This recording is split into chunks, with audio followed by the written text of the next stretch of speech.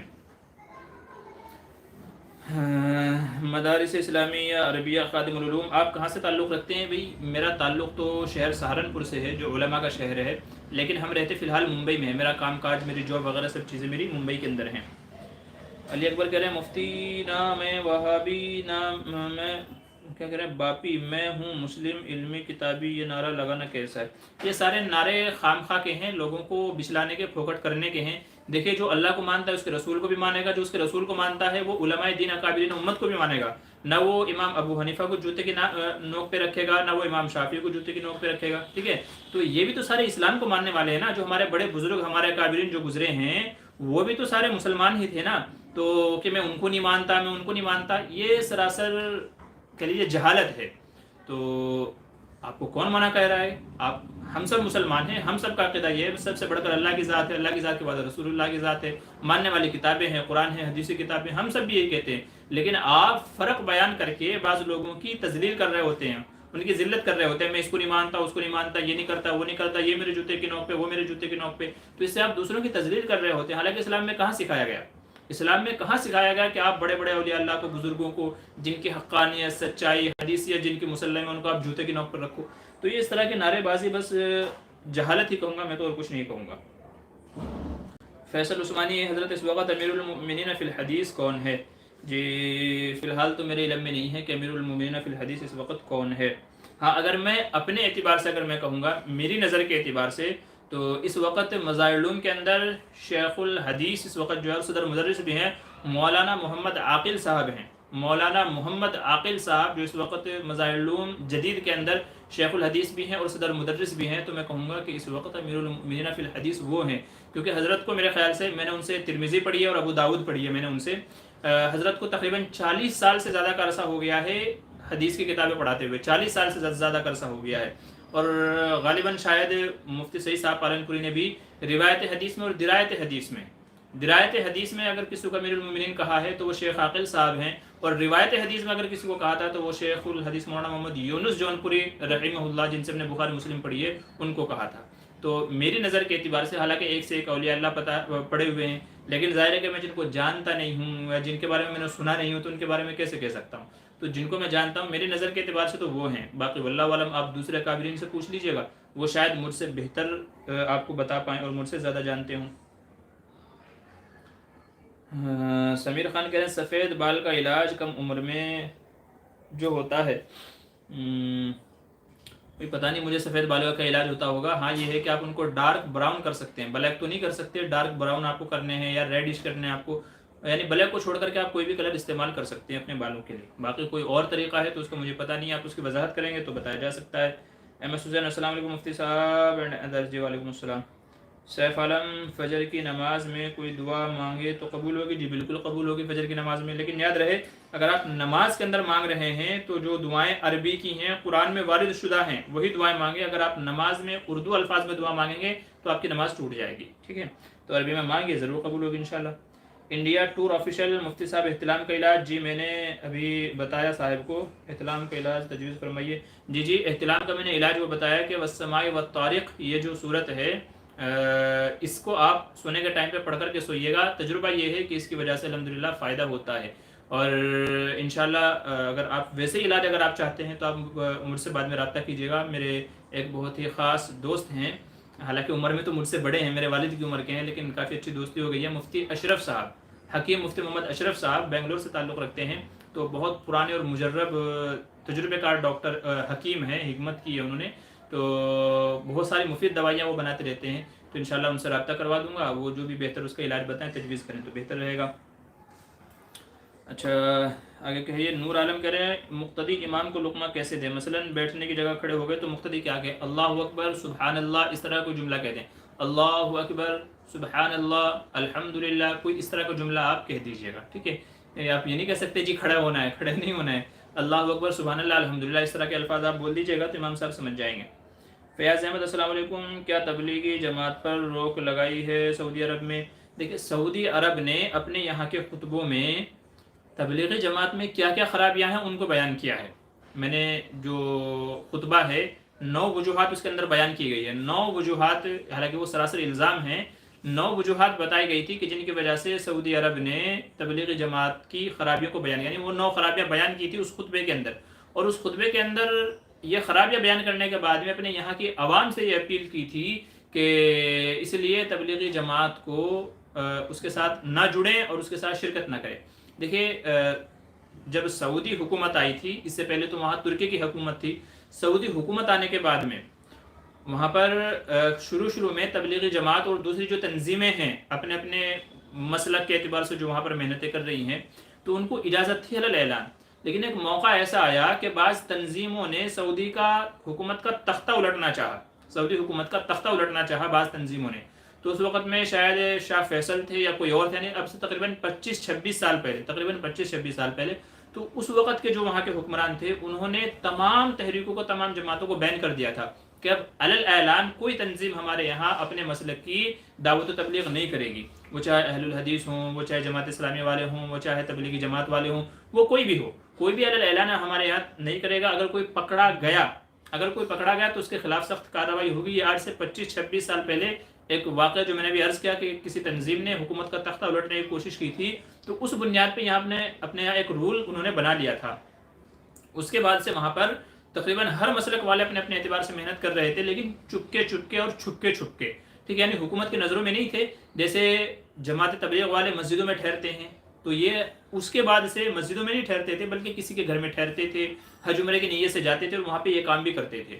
تو ایسے کسی کے گھروں میں ٹھہر کے لوگوں کو ان گھروں میں اجتماع کرتے تھے. مسجدوں میں علی الاعلان یہ چیز ہو ہی نہیں رہی تھی، کسی بھی مسلک والوں کے لیے یہ چیز الاؤڈ نہیں تھی، بلکہ جو بھی کر رہا تھا چپکے سے اس طریقے سے کر رہا تھا. تو یہ پابندی تو بہت پہلے سے تھی، لیکن ابھی یہ ہوا ہے تو ابھی کوئی نئی پابندی نہیں لگی ہے کہ بھئی پہلے اجازت تھی اب منع کر دیا گیا. تو اجازت تو اب سے 25-26 سالوں سے پہلے سے نہیں تھی، بلکہ اب ہوا یوں ہے کہ جو چپکے جو کام ہو رہا تھا اب اس کے اوپر بھی ایک اعتبار سے روک لگا دی گئی.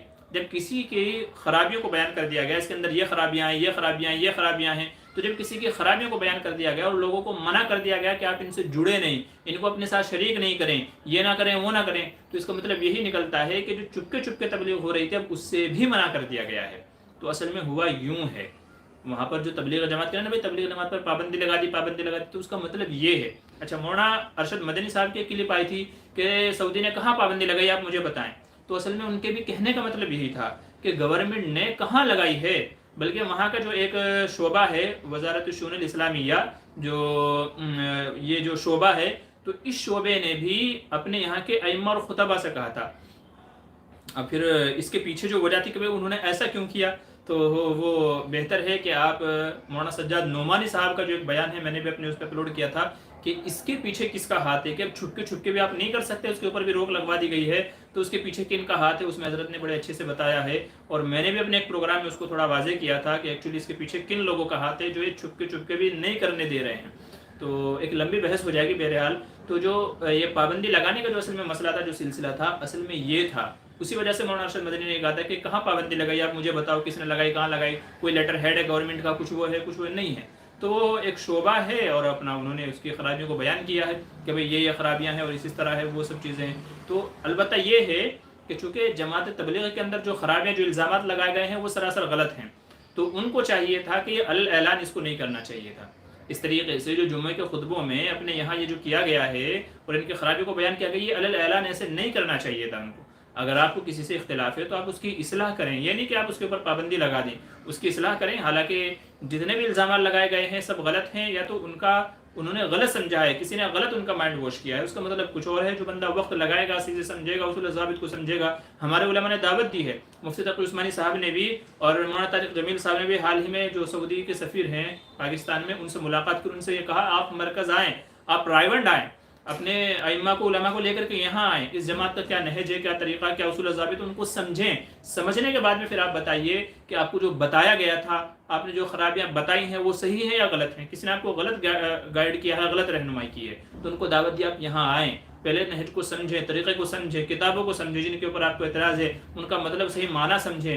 تو پھر اس کے بعد اگر آپ کہتے ہیں تو پھر واقعی ان کی اصلاح کی جائے گی. بہرحال یہ پورا چیپٹر تھا جو تبلیغ جماعت کے سلسلے میں تھا.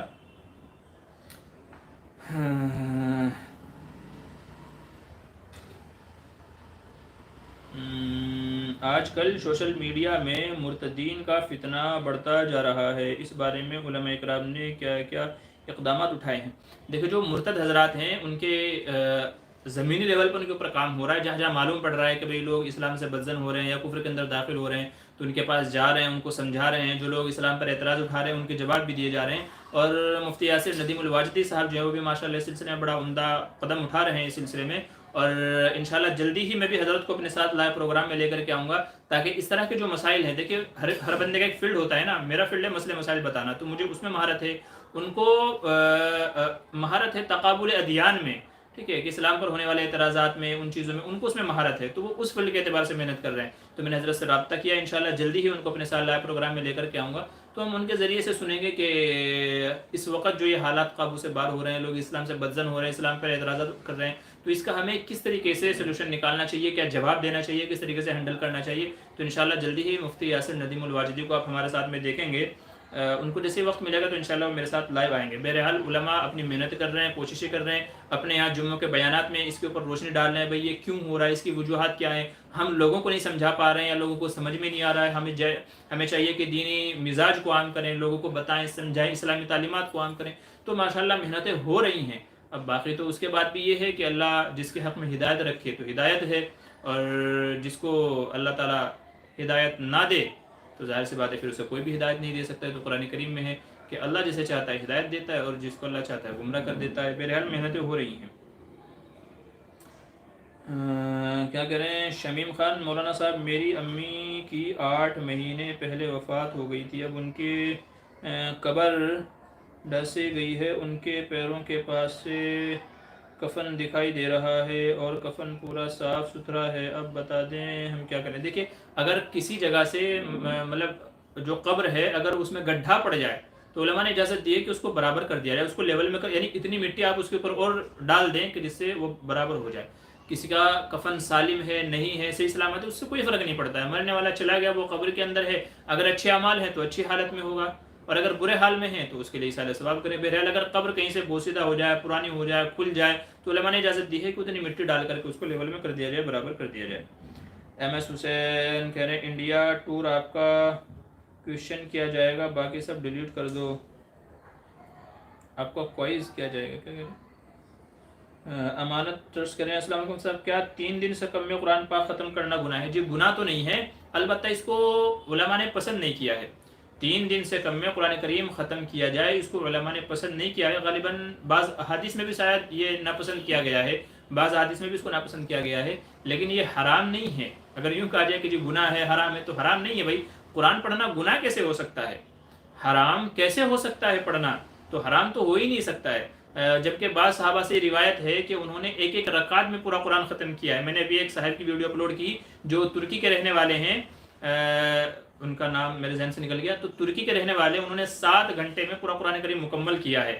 حضرت عثمان رضی اللہ عنہ وہ صحابی ہیں جنہوں نے 1 رکعت میں قرآن مکمل کیا ہے، ایک اور صحابی ہیں امام ابو حنیفہ تابعی ہیں، ایک اور تابعی ہیں سعید بن جبیر بھی ہیں جنہوں نے 1 رکعت میں قرآن مکمل کیا ہے۔ تو جب 1 رکعت میں قرآن مکمل کیا ہے تو 3 دن تو بہت زیادہ ہو جاتے ہیں، تو قرآن پڑھنا حرام یا گناہ کیسے ہو سکتا ہے؟ تو اکابرین امت کیسے سے امام شافعی رحمۃ اللہ علیہ کے بارے میں آتا ہے کہ 1 رکعت میں 15 پارے پڑھتے تھے، دوسری رکعت میں دوسرے 15 پارے پڑھتے تھے، 2 رکعت میں پورا قرآن کریم ختم فرماتے تھے۔ تو 3 دن سے کم میں قرآن ختم کرنا یہ گناہ نہیں ہے، حرام نہیں ہے، البتہ اس کو پسند نہیں کیا ہے کیونکہ 3 دن سے کم میں کریں گے تو اپنے پر مشقت آ جائے گی، بہت زیادہ بوجھ آ جائے گا۔ باقی پڑھنے والا جتنے شاید دن میں پڑھ سکتا ہے، اس میں کوئی مسئلہ نہیں ہے۔ البتہ اگر آپ تراویح کی بات کریں تو پھر چونکہ تراویح میں یعلمون تعلمون یعلمون تعلمون، پڑھنے والا کیا پڑھ رہا ہے وہ بھی سمجھ میں نہیں آتا، الفاظ کا تلفظ صحیح سے ادا نہیں ہوتا، پیچھے کھڑے ہونے والے مقتدی ہیں وہ 1 گھنٹہ کھڑے رہیں گے، ان میں معذور بھی ہوتے ہیں، بیمار بھی ہوتے ہیں، بوڑھے بھی ہوتے ہیں، تو ان کی تکلیف ہوتی ہے، اس کی وجہ سے تراویح میں منع کیا جاتا ہے۔ حرام اس میں بھی نہیں ہے لیکن منع اس وجہ سے کیا جاتا ہے، باقی نارمل حالات میں آپ جتنے چاہے ٹائم میں ختم کر لیں، کوئی گناہ کی بات نہیں ہے۔ محمد یونس صوفی، السلام علیکم مفتی صاحب، نکاح کے لیے لڑکا لڑکی کو دیکھنے کے لیے شریعت میں کیا حکم ہے؟ دیکھیں لڑکا لڑکی ایک دوسرے کو دیکھ سکتے ہیں مگر چھپ کر کے، علل اعلان نہیں دکھایا جائے کہ بھائی آمنے سامنے بٹھا دیا گیا ہے، آمنے سامنے بٹھا کے نہیں، بلکہ لڑکے کو دیکھے تو لڑکی کو پتہ نہ لگے، لڑکی کو دیکھے تو لڑکے کو پتہ نہ لگے، اس طریقے سے اگر دکھا دیا جائے ایک نظر وہ بھی بار بار میٹنگیں ہو رہی ہیں اس کی اجازت نہیں ہے، ایک نظر دکھا دیا جائے تو حدیث میں اس کی اجازت دی گئی ہے، اس کو کہا گیا ہے باقی آج کل ہمارے معاشرے میں جو چل رہا ہے، ماں باپ کی میٹنگ ہو رہی ہے، پیرنٹس کی میٹنگ ہو رہی ہے، بچے آمنے سامنے بیٹھے ہیں، پھر یہاں تک کہا تھا بھائی تم تنہائی میں جا کے کچھ بات چیت کر لو، کچھ پوچھنا اگر ہے تو یہ ساری چیزیں غلط ہیں شریعت کے اعتبار سے. صرف دیکھنے کی حد تک، اسی حد تک اجازت ہے. باقی ماں باپ کو لڑکا لڑکی پسند ہے تو بات ختم ہو گئی. ماں باپ اپنے بچے یا بچی کے لیے غلط چیز تھوڑا پسند کر کے آئیں گے. ہر ماں کی خواہش ہوتی ہے بیٹے کے لیے چاند سے بہو لے کر کے آؤں. ٹھیک ہے، ہر ماں کی خواہش ہوتی ہے میری بیٹی کا جو دلہا ہو وہ اچھے خاندان کا، پڑھا لکھا، خوبصورت ہو. تو ماں باپ اپنے بچوں کے لیے غلط رشتہ پسند نہیں کریں گے. تو اس لیے ان کی جو پسند ہے اسی پر راضی ہونا چاہیے. اصل تو یہی ہے. فیاض احمد کہہ رہے مفتی صاحب میں جب سوتا ہوں تو ناک بجتا ہے، اس کا کوئی دعا بتا دیجئے. ناک نہیں بجے. جی بھائی، ناک بجنے کی تو میرے پاس فی الحال تو میرے ذہن میں کوئی دعا نہیں ہے. ٹھیک ہے، البتہ بعض اس کے علاج جو ہیں وہ کسی ڈاکٹر سے پوچھ لیجیے گا یا حکیم سے پوچھ لیجیے گا، وہ انشاءاللہ بتا دیں گے. باقی دعا فی الحال تو ذہن میں نہیں ہے. عبداللہ کہہ رہے ہیں مفتی صاحب آپ مسئلے مسائل کی کوئی کتاب ضرور پڑھاؤ ویڈیوز میں. جی ٹھیک ہے، انشاءاللہ آپ کی بات کے اوپر غور و فکر کیا جائے گا. کچھ ایسی مختصر کتابیں ہیں جن میں بہت سارے مسائل ہیں روزمرہ زندگی کے. آپ نے توجہ دلائی ہے، بار بار مجھے یاد دلاتے رہیے گا کمنٹ کر کے انشاءاللہ، میں تاکہ وہ سلسلہ شروع کر دوں، چونکہ مصروفیات کافی ساری ہیں تو آپ یاد دلاتے رہیے گا. عمران شیخ مفتی صاحب آج ایک مسئلہ سامنے آیا ہے کہ شوہر کو پتہ ہی نہیں کہ اس کا طلاق ہو گیا ہے اور کاغذات بھی سامنے آئے طلاق کے. یہ کیسے ممکن ہے؟ سنا ہے کہ کوئی قاری نے پیسے لے کر پیپر بنایا. پاسبل ہے یہ؟ دیکھیے، ہر طرح کے لوگ دنیا کے اندر موجود ہیں، تو کسی نے جھوٹ موٹ بنا لیا ہے پیپر تو یہ تو ممکن ہے. لیکن مسئلہ یہ ہے کہ جب تک کہ شوہر طلاق نہیں دے گا تب تک کہ طلاق نہیں ہوگی. اب چاہے شوہر زبان سے بول کر کے دے اور یا تو پیپر پہ لکھ کر کے دے یا تو سائن کر دے، پیپر لکھا ہوا ہے یا اس کے اوپر سائن کر دے پڑھ کر کے ہاں یہ طلاق نامہ ہے. تو جب تک کہ شوہر زبان سے نہ بولے، لکھ کے نہ دے یا لکھے ہوئے پہ سائن نہ کرے، تب تک کہ دنیا کو کوئی بھی آدمی طلاق کے پیپر بنا دے اس سے طلاق نہیں ہوگی. ٹھیک ہے، تو طلاق کے لیے ضروری ہے کہ شوہر ایکسیپٹ کرے یا طلاق دے. باقی آج کل ہر کچھ پاسبل ہے. توصیف خان السلام علیکم. بیوی کا اگر انتقال ہو جائے تو کیا غسل کرنے کے بعد دیکھ سکتے ہیں؟ جی ہاں، دیکھنے کی اجازت ہے. بیوی کو دیکھنے کی اجازت ہے، کندھا دینے کی اجازت ہے، بوقت ضرورت قبر میں اتارنے کی بھی اجازت ہے، بس نہلانے کی اجازت نہیں ہے. سہیل عالم پل صراط کیا ہے؟ پل صراط وہ راستہ ہے جو جنت و جہنم کے بیچ میں ہے، اور حساب و کتاب کے بعد بندہ اس سے گزرے گا تو جو جہنمی ہوں گے وہ جہنم میں گر جائیں گے کٹ کٹ کر کے، اور جو جنتی ہوں گے وہ پار ہو کر کے جنت کے اندر چلے جائیں گے. باقی حدیث کتابوں میں کافی ساری تفصیلات ہیں پل صراط کے حوالے سے. پل صراط ہے کیا؟ ایم ڈی اعظم آج کے زمانے میں دوسری شادی کیسے کریں؟ گھر والوں کے مشورے سے کریں. باقی مرد کو اجازت تو ہے لیکن بہتر یہ ہے گھر والوں سے مشورہ کر لیں. ٹھیک ہے، اس کے فائدے بتائیں، اگر ضرورت ہے تو ضرورت بتائیں. بھائی ایک بیوی سے ضرورت پوری نہیں ہو رہی ہے، خواہشات زیادہ ہے تو وہ بھی بتائیں. بھائی مجھے اور کرنے کی ضرورت ہے، بچے زیادہ چاہیے تو وہ بتائیں. ٹھیک ہے، مطلب جو آپ کی ضرورت ہے وہ بتائیں، گھر والوں کو قائل کریں تو زیادہ بہتر ہے. نہیں تو پھر لڑائی جھگڑے ہو جاتے ہیں. وہ کسی نے کہا تھا کہ بھائی 2 شادیوں والا جو ہے وہ 2 انگاروں کی طرح ہے، یہ ادھر سے کھینچتی ہے وہ ادھر سے کھینچتا ہے، تو ایسا ہوتا ہے. اور جو ایک والا ہے وہ بیمار ہے، بیوی بیمار ہوگی تو یہ بھی بیمار ہو گیا، کچھ کر ہی نہیں سکتا ہے بیچارہ. تو اس لیے تو گھر میں پہلے ماحول بنائیں. ٹھیک ہے، گھر میں ماحول بنائیں، ان کی رضامندی سے کریں تو زیادہ بہتر ہے. باقی یہ ہے کہ اللہ نے اختیار دیا ہے، عورت کو بتائیں، پوچھیں نہ پوچھیں، آپ کرنا چاہیں تو کر سکتے ہیں، چھپ کے کریں کھلم کھلا کریں، آپ کی مرضی ہے، اجازت تو ہے. السلام علیکم ورحمۃ اللہ وبرکاتہ. جی وعلیکم السلام. سیف عالم کیا کہہ رہے ہیں؟ چلنے تھا قتلا کرنے ہمارے نبی کا رتنا لگے نبی کیا صحیح ہے؟ مجھے سیف عالم آپ نے کیا پوچھنے کی کوشش کی ہے؟ میں سمجھا نہیں ہوں، اس کو ذرا دوبارہ لکھ دیجئے، اگر آپ اردو میں لکھ سکیں تو زیادہ بہتر ہے. صاحب عالم ایک گانا ہے کہ قدرت نے بنایا ہوگا فرصت سے تجھے میرے یار، کیا یہ گانا کفریہ ہے؟ دیکھیے فی الحال تو میرے لیے کفریہ کہنا مشکل ہے، کیونکہ اگرچہ بعض میں ایک صاحب کی ویڈیو دیکھ رہا تھا تو انہوں نے اس کے اوپر کفری کا حکم لگایا تھا کہ بھئی اللہ نے فرصت سے تجھے بنایا ہوگا میرے یار، تو اس کے اوپر انہوں نے کفریہ حکم لگایا ہے. لیکن مجھے اس کے اندر تعامل ہے کفریہ حکم لگانے میں، کیونکہ آپ زیادہ سے زیادہ یہ کہہ سکتے ہو کہ بھئی اس میں شاعر جو ہے وہ اپنی شاعرہ کے حسن و جمال میں مبالغہ کر رہا ہے، بہت زیادہ حد سے زیادہ اس کی تعریف کر رہا ہے. ٹھیک ہے، تو آپ یہ تو کہہ سکتے ہو، لیکن تجھے رب نے بنایا ہوگا فرصت میں میرے یار، تو اس کو کس اعتبار سے میں کفر کے زمرے میں داخل کروں فی الحال مجھے نہیں سمجھ میں آ رہا ہے. تو اس لیے میں کفر کا حکم لگانے میں تعامل کر رہا ہوں. اب جنہوں نے لگایا ہے تو وہ اس کی وجہ بھی بتائیں گے، ریزن بھی بتائیں گے. میں تو صرف اتنا ہی کہہ سکتا ہوں فی الحال باقی میرا یہ ایک مطلب ذہن میں تھا میرے انشاءاللہ کہ بہت سارے آج اس وقت اس طرح کے گانے ہیں جو شریعت کے اعتبار سے غلط ہیں. آپ اسے یوں تو کہہ سکتے ہو کہ غلط ہے، نہیں گانا چاہیے، ٹھیک ہے، کیونکہ یہ شکوک و شبہات والی چیز ہے، یہ الفاظ شکوک و شبہات والے تو نہیں گانا چاہیے. تو میرے ذہن میں تھا کہ میں انشاءاللہ ایسے گانوں کی نشاندہی کروں گا، لیکن وہی ہے، وقت فرصت کہاں کام ابھی باقی ہے، تو وقت نہیں مل پا رہا ہے کہ ان تمام کو جمع کر کے پھر ان کے اوپر مفصل بات چیت کی جائے، گفتگو کی جائے، تو وقت نہیں مل رہا ہے. باقی ہیں اس طرح کے بہت سارے گانے ہیں، ٹھیک ہے، جن میں اپنے محبوب کو خدا کہا گیا ہے اور پتہ نہیں کیا کیا دنیا بھر کے الفاظ کہے گئے. تو بہت سارے ایسے گانے ہیں جو کفریہ ہیں، لیکن یہ جو آپ نے ذکر کیا ہے اس میں مجھے تامل ہے. محمد منیر السلام علیکم مفتی صاحب، یا نبی سلام علیکہ، کہ یہ جو نعت ہے اس کو سننا سکتے ہیں یا نہیں، اور یا نبی کہنا کیسا ہے؟ دیکھیے، یا نبی اگر اس سے مراد ہمارا یہ عقیدہ نہیں ہے، یا نبی اگر اس سے ہمارا عقیدہ یہ نہیں ہے کہ حضور یہاں موجود ہے اور سن رہے ہیں، یہاں موجود ہے اور سن رہے ہیں، اگر یہ ہمارا عقیدہ نہیں ہے تو کہہ سکتے ہیں. دیکھیے، ایک چھوٹا سا ایک بیسک چیز آپ سمجھ لیجئے کہ لفظ یا جو ہوتا ہے نا، وہ کسی کو مخاطب کرنے کے لیے ہوتا ہے. میں کہوں یا حامد، یا خالد، تو جو میرے سامنے موجود ہوگا اسی کو تو کہوں گا نا. ممبئی میں بیٹھ کر کے میں سہارنپور میں کسی آدمی کو یا خالد کہوں تو لوگ مجھے بیوقوف کہیں گے، یار وہ ہے تو ہے نہیں یہاں پہ اور تو اس کو پکار رہا ہے. تو یہ عربی کا ایک بیسک قاعدہ ہے کہ لفظ یا جو کہا جاتا ہے وہ سامنے موجود بندے کو کہا جاتا ہے.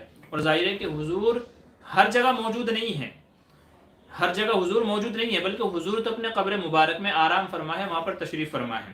تو اس لیے میں یہاں بیٹھ کر کے یا نبی کہوں تو یہ عربی رول اور گرامر کے اعتبار سے منع ہے. ہاں، آپ وہاں جا کر کے قبر اطہر پر جا کر کے روزے مبارک پر جا کر کے کہیں یا نبی یا رسول اللہ تو وہ جائز ہے، چونکہ حضور وہاں موجود ہیں اور سنتے بھی ہیں، جواب بھی دیتے ہیں جیسا کہ حدیث میں، تو وہاں جا کر کے یا نبی یا رسول کہنا جائز ہے، کوئی شبہ نہیں ہے. لیکن یہاں رہ کر کے اس عقیدے کے ساتھ میں کہ حضور یہاں موجود ہیں، اس سے علماء نے منع کیا ہے.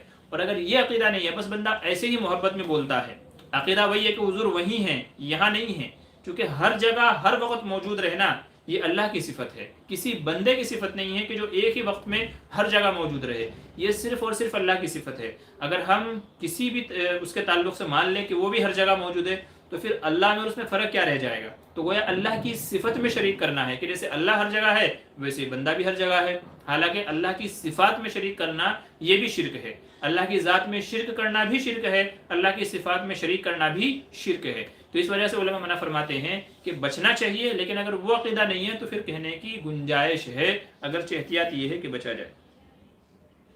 ایم ایس حسین، مرد کو سر میں وگ لگانا کیسا ہے؟ ایسے ہی عورتوں کو، دیکھیں نقلی بال لگانا عورتوں کے لیے تو ان کو تو مطلب ان کے لیے ضرورت ہی نہیں ہے نا، ان کے تو پہلے سے ہی بال ہے تو ان کو لگانے کی ضرورت کیا ہے؟ تو نہ لگانا بہتر ہے.